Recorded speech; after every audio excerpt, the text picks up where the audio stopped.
But the trumpet, I never talked about the trumpet actually, but I never took care of that trumpet either. I've gone through actually a couple of trumpets. So, Hey, how are you? I'm doing well. Yourself? I'm doing well. I appreciate you doing this. Yeah, I appreciate being here, and I appreciate you having me. So, Of thank you for course. having me. Yes, yes, yes. My name is Adam, and this podcast is about you and your journey in music, and we'll talk about the new song as well. Awesome. Cool. I did read, and maybe I'm wrong. Are you from New Jersey? Yes, sir. Born? Born Or and is that where you're bred. born and raised? Okay. Tell me about Yep. growing up in Jersey. Um, well, my childhood was weird. We moved around in, still in central Jersey, but in different parts of Jersey, like Edison, Woodbridge, and we settled in a nice little town here in New Jersey, which, just for my own safety, I won't disclose. But Sure. I've been here since then, and Okay. it's home. Hmm. I've been to other states and all that, but this is home. I'm used to New Jersey. It's expensive, but it's you know, But you're comfortable there. yeah, Very I'm a cool. Jersey boy. I just don't have your typical Jersey accent. I say water, everybody else says water. So Oh, how did you lose that? You just never got it? Never picked up the Jersey accent? I guess not. No, I guess I was immune to it. Okay. And how did you get into music? So I always had music around me growing up. Uh, a memory in particular, when my parents were still together, I would listen. We had these CDs. We had Journey's Greatest Hit Live Mhm. and Stevie Wonder's Greatest Hits, and I remember those two. I remember listening to Faith Hill. I remember listening to Leanne Rhymes and what have you. And so, music was always around me. But then when I was in fourth grade, I got into theater. Something about it just screamed like you need to do a school play. I don't Mhm. know what it was. I wanted to do it, and I did it. And I stuck with it. I was the geeky theater kid growing up in school. And then on my senior year of high school, I did this singing competition show called the Kandi Factory, which Yeah, was on yeah, I Broadway saw that. TV.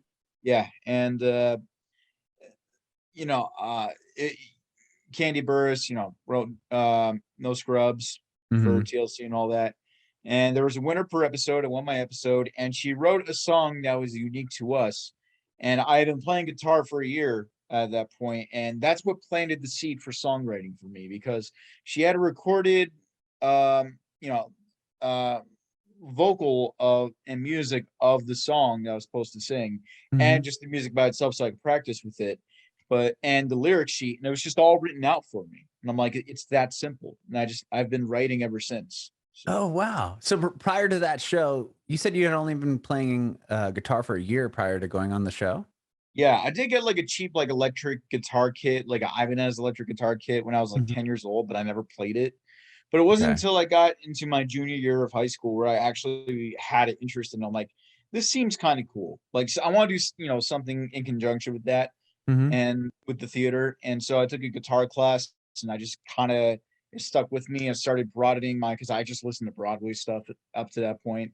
I Mhm. started listening to more like Neil Young, Melissa Etheridge, AC/DC, the Eagles, the Beatles. I really got into the Beatles at that point. And Ed Sheeran, what have you. I just like started broadening out my musical sense, and I was getting really into Dave Matthews at that point. So it's like, Ah, it all kind of uh, came together at that point. yes, everything For came together. sure. So that's Wow. that's my what got me into music. So Okay. So, well, to talk for a second here about the theater, you basically were in what, like plays and then also musical theater, and were you in chorus yeah. or anything like that? Like, were you basically focusing on that aspect of the music industry, so to speak, for a long time? So one thing I don't really talk about, I before being a singer, I played trumpet, Oh. and I stopped playing because while playing trumpet, I got braces, and you know, I had to get used to playing like that, which was painful. Then I got the Oh braces off yeah. and then I had to relearn. I was just like, I give up. I didn't even enjoy it. But I was doing musicals at that point. I grew up doing musical theater and straight plays. Well, how long? Uh, Sorry, real quick on the. I'm just curious now about the trumpet. When did you start playing trumpet, and I when was did in you stop? Oh wow. third grade. My last year was freshman year. So you played it for a while then.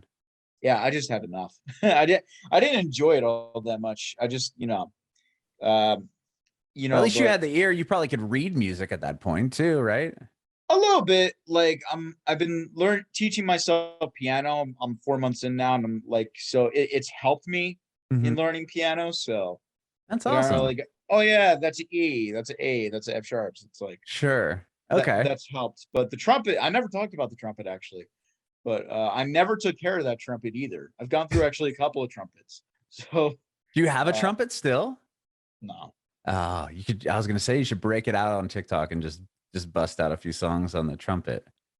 Maybe it might not sound sound so good anymore, but That's awesome though. What a cool thing that that no one really knows about you. I think that's yeah, awesome. I So you never talked about that. So thank you for getting that out of me. Oh yeah, of course. So trumpet and obviously the musical theater. And were you also doing like drama acting in theater as well, or Yeah. everything? Uh, so yeah, so I was like in, like I said, growing up in school, middle school, we only did plays, never did musicals. But Mm. my time, we had this summer drama program where we did musicals, and so each year I just got better and better and better. It wasn't until my freshman year of high school where we did the musical Cabaret, people started to notice that, like, oh, this dude could sing. And because I've always been able to sing, I just never had a great opportunity to show that off. And that was my When did you time realize you could sing? Like just around when the I house, was you just knew you had pretty good pitch. yeah. So we're watching, my mom tells this story all the time. We're watching the Kennedy Center honors. I don't know if you've ever watched those. Mm-mm. Amazing thing they do once a year at the Kennedy Center. They honor 5 people in the entertainment industry, whether it be like a musician, a singer, actor, dancer, opera Oh, singer, cool. whatever. They pick 5 people. Sometimes they'll do a band amongst the 5 groups. Hmm. And there was this woman who is an operatic singer, and they have people perform their stuff for them. And this woman was singing opera, and I was just kind of going along with it. And my mom thought it was a TV, and but was like me. I was like, oh, I could do it. So Wow. and yeah, so that's how I found out I could sing. I just always sang, and I grew up watching Grease and West Side Story, The Music Man. Those Hmm. all had a very The Music Man. I always had The Music Man on. Those all had a very profound effect on me. Hmm. So that's And yeah, and then yeah, and that's kind Sweeney of where Todd. okay. And then when was you said you did cabaret and that was in middle school still, or that you didn't High start school. doing high school? Okay, so I high took school it. is when you started doing actual musical theater. Oh no, sorry. This is getting confused now. I started doing musical theater because like the summer drama program. And Oh, got you. Okay. yeah, that's what started it. The very first actual real musical, I was 12 years old. We did How to Succeed in Business Without Really Trying. I was the Oh, TV rad. announcer. And so just every summer I was always doing a musical. Got So, you. Okay, you know, now I'm clarified. Yeah, sorry, I was confused. my Rad. apologies. I'm sorry for confusing No, you. no. It's I just wasn't following along. So that's awesome. So when you get into high school, you said you were what, junior when you started learning guitar, and you just were into Dave Matthews and those type of bands, and that's kind of what sparked the interest to learn how to play. No, I just started playing because I wanted to be able to accompany myself in playing theater tunes. But then Oh, okay. yeah, so then I was like, I just wanted to get more into it and learn more, and it became an obsession for me. And I've been playing ever since. I'm not like a shredder or anything. I'm more like I write melodies so I could, write songs. You Sure. know. Sure. Okay. So how do you get involved in this show on Bravo? Like, how did that even happen? So I sang the national anthem at this event in Atlanta, Georgia, which is where the show took place. Right. And one of the Real Housewives was there, Real told me quick, about it. to rewind a half a second there, what was like, how did you get the gig singing in Atlanta? I mean, that's not in your state, right? I mean, you're in Jersey, you get That's this gig right. in That's a good story. Atlanta. So Like, how does that happen? my mom used to be an event planner, and she did Okay. this nationwide thing where people would do like indoor cycling for like this charity. I forgot what it was, Mhm. but they invited Phaedra Parks out, who was on the Real Housewives of Atlanta at that point, as a celebrity guest. Okay. And I sang the national anthem at the event. And she said, you should do the Kandi Factory. And I was like, oh, okay. Like, and if my friend Kandi, she's doing this new show. And I was like, okay. So there's like a process of doing like video auditions and all that, sending them stuff, and I got into the show. What were your auditions? Do you remember? Yes. So I had to do a 10-minute video talking about myself. 10 About minutes? Yeah, and I had to audition with a song. I did 2 songs actually. Um, Did not that to count? brag. Well, and does that count towards the 10 minutes? Or is Yes. it additional? No, they needed a song to hear if I had any kind of vocal chops whatsoever. And I Uh-huh. talked about myself, how I'm the theater kid and how I'm autistic and all that. I Mhm. have autism, and Yeah, I talked. both my boys are on the spectrum. I think Oh, nice. that's incredible what you're doing for the community. Thank you. And I talked about that, and because like they're like, oh, we need a story about you, because like all those shows, they need some sort of sob story, what have you. But I didn't Or look they at just it. need, a story Yeah, to kind of push the, right. yeah, I but got you. it Sorry, wasn't go so ahead. much. It wasn't a sob story for me. It was just like, Right. oh, it's just this thing that I deal with, but I do theater and all that. And I sang a song from a musical called La Cage aux Fall, and the song was "I Am What I Am." Mhm. And I love it's that. yeah, and I sang a Neil Young song, Oh, rad. What Neil Young song? "Needle and the Damage Done." So I sang a very positive, like like uplifting song, and I go Right. right to that song. And I That's did that to awesome. show off my guitar skills at that point. Okay. So, and I got on the show, and I had to take a week off from school. I told the principal about it, but I couldn't tell any of my teachers anything like that. I couldn't go into it. But the principal and the board, we kept them in the loop and let them know, okay, so I'm doing this TV show. It's all secretive. I've signed NDAs, and we got to go ahead with Bravo to talk to them about it because I was still a senior in high school. Right. And Wow. I had to take a week off from school to go down to Atlanta to film it. And so when I came back, I was like, Cory, you're alive. I'm like, yeah, I had the flu. And Oh, then, you just had to make something up because you weren't, yeah, obviously you weren't allowed to say you're on the television show, or this probably exactly. even was a television show at this point. Exactly. And then what happened a couple months later, I actually did get the flu. And Karma, man. Just I kidding. was out for another week, and they were like, yo, you had the flu again. I'm like, I know. It's weird. Oh, so the show hadn't aired yet still. No, it didn't. It didn't air until spring of 2013. Yeah, 2013. That's when I graduated. So it's 2013. Okay. So when did you shoot it? Was it like in the fall or something? No, so we shot it in spring. No, not spring. Winter, December of 2023? 2012. Oh, 2012. Wow. So it didn't come Yeah, out for like a year. yeah. Well, I think one of the last 3 episodes to air of that Uh-huh. show. So we filmed it. It was just a week-long process. It was an experience. What was it Every like? Yeah, being a part of that. It was interesting. So it was my first time traveling anywhere by myself, and I landed in not Nashville, Atlanta, Georgia. Mhm. Sorry, I just got off of work. So it's No, all good. I'm in Nashville, so it's all good. ah nice. So I was in Atlanta, Georgia, and a couple of the people, the producers, picked me up. Uh-huh. And I said, oh, I'm a little nervous being by myself. And they were worried because society is like, oh my God, this autistic guy, he's so worried about being by himself. And they're like, listen, do you think talk to my mom, like, without my knowledge? And they're like, do you want to come down and help him out? My mom was like, he's got this. If he's uncomfortable, he will let you guys know. Like, he's like, it was a learning Yeah. process for them. But there was like putting the makeup on all the time. There was like a film crew ready. Goes, okay, you can enter now. And it's like everything was already kind of set in place, and to when you enter, when you leave. Uh-huh. Um, Did you like that, or was that kind of like, it was weird. not your cup of tea? It was interesting. I would never want to be on a reality show on my own, just because there would be a lack of privacy. Sure. And so like this is just like an experience for me. Mhm. You had to have a mic pack on you, and there was a lot of waiting. Like, Yeah, that's, just sitting around waiting for something to happen. yeah, you're just sitting around, go, okay, now you can go, film your part. There were some fun days, like makeover day. That was a fun day. They made me over, and Oh, that, cool. yeah. And what was cool is that they put me and the other contestant in a 5-star hotel, had a like little studio apartment to myself.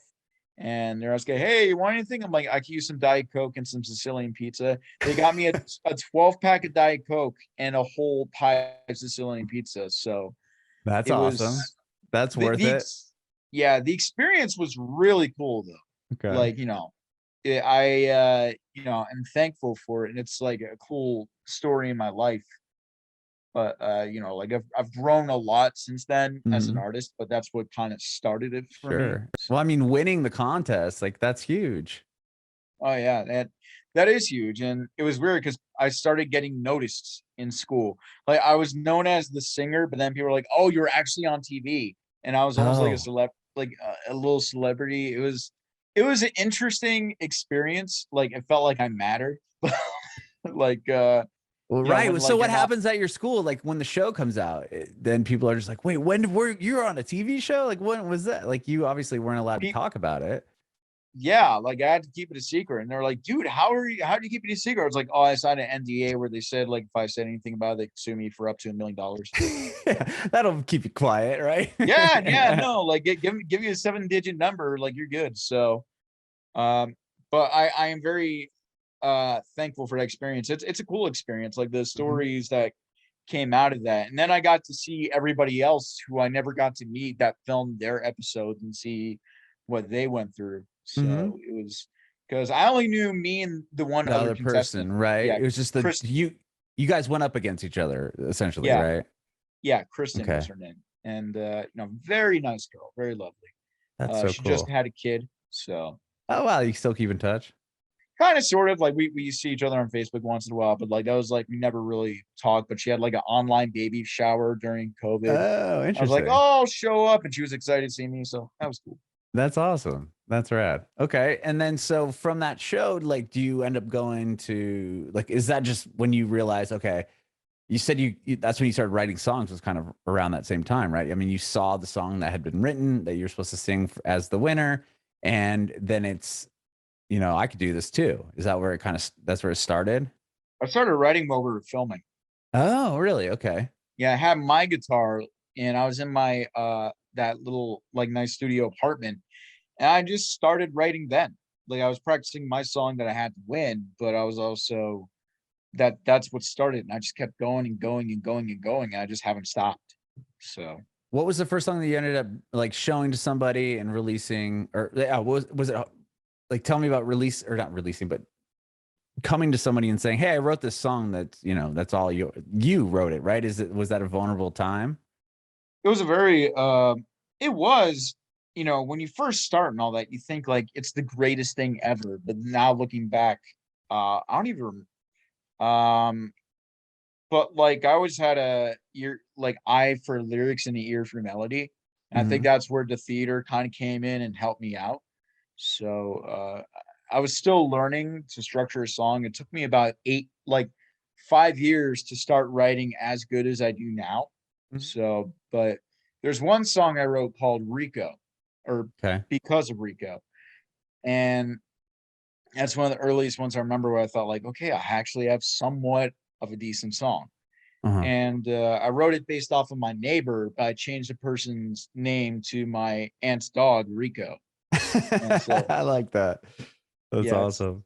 so I just and the process of for songwriting is weird, especially when you're trying to do original stuff because you copy everybody else at first, but Mhm. then you slowly kind of find your own thing. And so I think I'm at that point where I'm kind of found my own thing. Found your own thing. I like that. And with like, when did the TikTok, like, when did this following start on social media that you have? I mean, you have a massive presence on social media.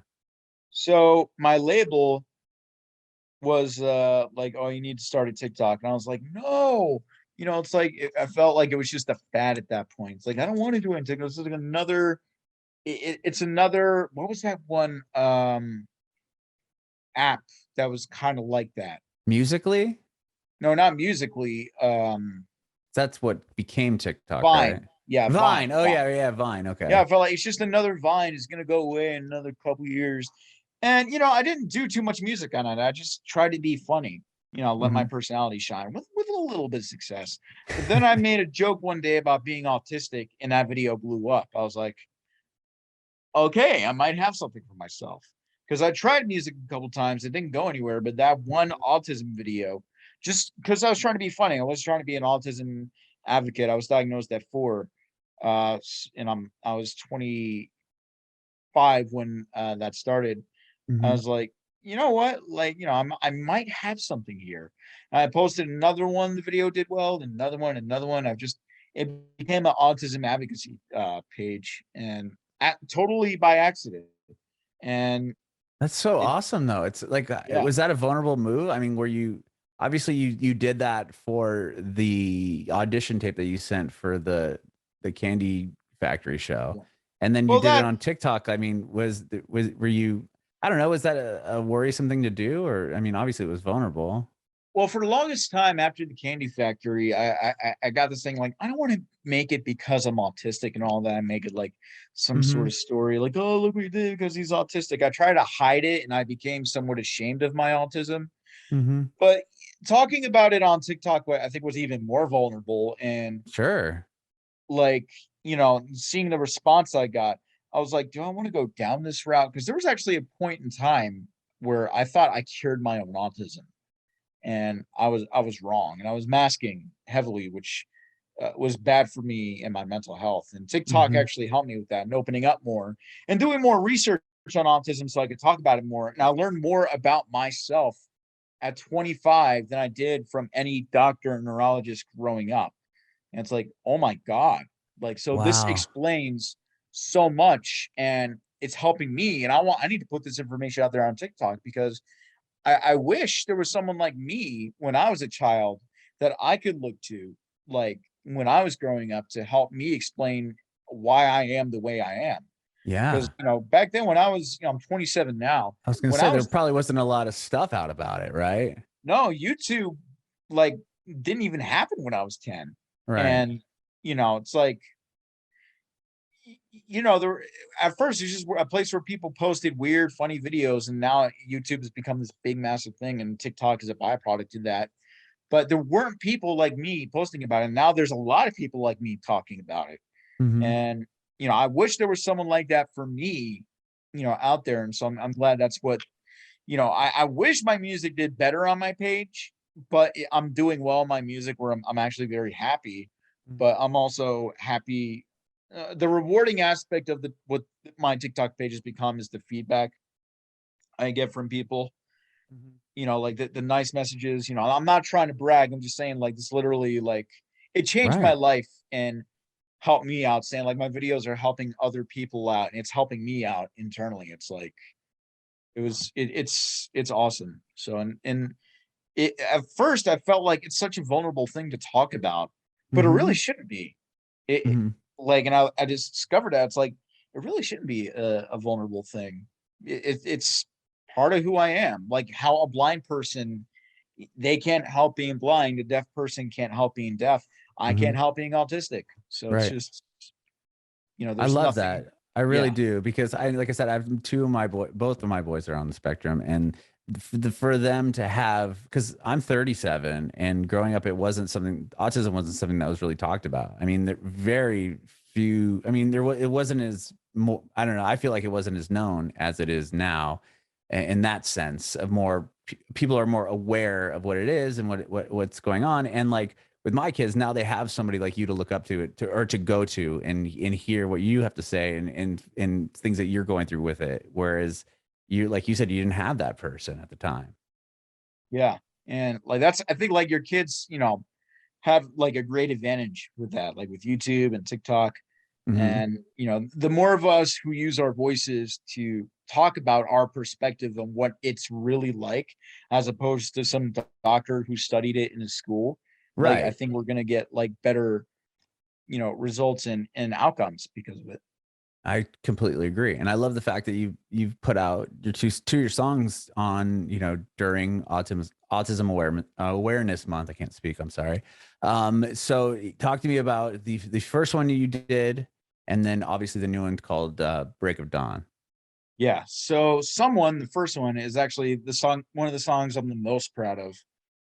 It's one of those songs like because I started writing good songs before then, but Hmm. when I wrote that song, it's like it wrote itself. I came up with the first line of the song, like, I'm all alone, just a face among the crowd, right before I went to bed. And then I woke up, I got right to it. And I wrote it based off my autism. I wrote it during the start of COVID. It was an Oh, interesting. amalgamation. Yeah, it was an amalgamation of being autistic and what it's like when no one understands you Hmm. and just being alone. Like I was already, not entirely lonely because I have friends and people that, I love, but like just like on a like affectionate level. You know what I Hmm. mean? And just being alone and closed off from everyone during COVID, I think is also what kind of helped me write that song. And I wrote it. It was just one of those songs that just wrote itself. I didn't have to think that much about it. I was just very honest in the presentation of it. Hmm. And, this is when my TikTok was still growing. I was at 96,000 followers when I released that It's still song. huge, though, right? Yeah, and, well, now I'm almost at a 500,000, but, like, back then, like, it just just a little humble brag moment, Yeah, I would too sorry, if I had for it. but, Just, you know, half a million, whatever. I love that. but, no, it just did, it did really, the song that did the best because it resonated with so many people. And I Hmm. told my fan base, like, listen, like I'm a singer-songwriter. It's the first time I'm releasing my song. I wrote this also for you guys too, which is true. And they all related to it, and it Hmm. it it did well. And Break of Dawn is kind of a spiritual sequel to that song. So I actually wrote that with somebody. Oh, Um, really? So they're from the same time period? Around that time, yeah, like, Okay. she was actually one of my followers on TikTok, and she says, "Hey, I'm also a songwriter, we should collab." And, we FaceTime because she's in England, Hmm. and, I had that melody that I was making for, Break of Dawn, but I already wrote it for a different song, which is like a funk type song. I didn't Okay. like that song, but the melody kinda stuck with me, and we were both like we were kind of flirting with each other a little bit, and it kind of turned into like a little back and forth of like like flirting with a song. We Okay. originally wrote it as a duet, but we figured like let's turn it into a one person song, Hmm. and it's like someone is about trying to find someone. Break of Dawn is finding that someone. Is you found that someone, right? Exactly. Yeah. Ok, wow, that's just someone that you had met on over TikTok and that helped you co-write the song and probably about that person as well, or about the both of you? Yeah, kind of, sort of. Like, we didn't talk that much after that, but Mhm. it's like, we wrote something very cool together, and it's like, hey, you're gonna get writing credit on all this, so Right. uh, you know, I'm happy with the song. So Mhm. That's incredible. And with, you've been releasing it, like, you know, a year apart now, so you did it during Autism Awareness Month for the first song and then this new one. That, I mean, that's amazing. Is that, like, obviously, was that, like, what made you decide to do that? Like, you had the song and then the first one was someone did really well on the first time around and you're like, "Well, let's just keep this next one and wait until the following March?" uh well, yeah, because we're trying to find the because it was really a spiritual successor, and at the Mhm. time I had a girlfriend, so it was like, we had come full circle where we've since broken up, unfortunately, Okay. but like because it was a spiritual successor to someone, it felt appropriate to release it during the month of Autism Awareness Month. Yeah, I love that. And I would imagine you have other songs that you've written and in sense, right? Like since those 2? Oh yeah, I'm always writing. Like Okay. I carry a little notepad with me. Like if I hear something, I'll like write down like ideas for a lyric or song, and like go write it later on when I get the chance. Oh, So, wow. So yeah, do you just have a stack ready to go of songs? yes. Oh yeah, like I have all these songs and all these work tapes. It's just I go to my producer, my PR firm. I'm like, okay, I have all these songs. Let's excuse me, because the studio is like it's expensive. I was like, Right, of let's course. pick out 2 to record, like out of all these, break it down, just happen to be one of them. And I explained to them, like, okay, perfect, we'll release it during then. And I got another song coming out soon, which that's a whole different animal. But we just I have so many right now, and there's more adding on to that. So, it's like I have a selection. Okay, out of all these, which ones do you guys think? Mhm. Because you guys could be hearing something that I'm not. So Right, right, right. That's so cool though. That's so cool. So the next one you release we won't have to wait a whole year, will we? no. Okay. Oh, that's good. Well, thank you so much, Corey, for doing this, man. I really appreciate it. Hey, thank you so much for having me, and I wish you and your 2 sons the best. Thank you. I've shared one of my sons is older. He's 14. He just turned 14. I've shared your TikTok with him, and I think that's so cool because he's always on that app. My other one's only 6, so he doesn't have TikTok quite yet. But I'm always on. I'm always on that app too. It's easy to get lost that's through what he the app, says. especially when we have something to do, and you just keep scrolling and scrolling through all these fun videos. Like, oh, an hour passes by. Oh, sure, sure. Oh, well, thank you so much, Corey. I have one more question. I want to know if you have any advice for aspiring artists. Yes, I do. So for any aspiring artist, it's going to take. It's a lot of sacrifice if you're serious about it. A lot of time, a lot of effort on your part because nothing happens overnight. You got to go into it 1000%, and you got to be serious about it because if you want this to be your life, it is your life. It's all or nothing, but you got to love it. Like Mhm. but at the core of it all, you have to have passion and desire. Bringing it backward.